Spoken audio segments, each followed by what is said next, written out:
Hi, this is Ivan with Simple Sheets. In this video, we're going to do a step-by-step tutorial of our competitor price analysis template.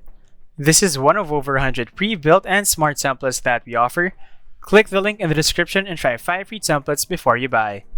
Before we get started, help us grow this channel by giving us a thumbs up if you like this video, and by subscribing to Simple Sheets.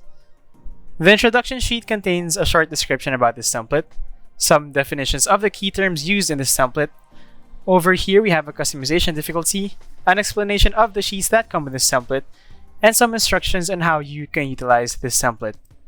At the bottom, we have a short guide on using our templates with compatible online services.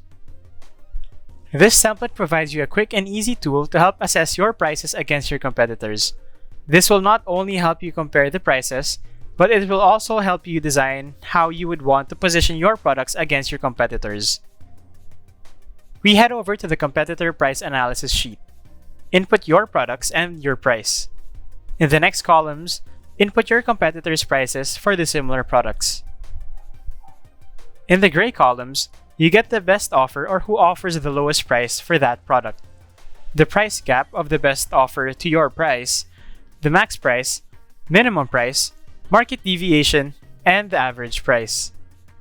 On top, you get the stack column chart that shows the best price in contrast to your prices, a chart for the product's market average prices, and the market price deviation. That's all for this template. If you want to automate your Excel processes and enhance your level of productivity, Simple Sheets Advanced Templates and University is the best tool out there. Don't forget to give us a thumbs up and subscribe for more Simple Sheets content. I'll see you guys on the next one.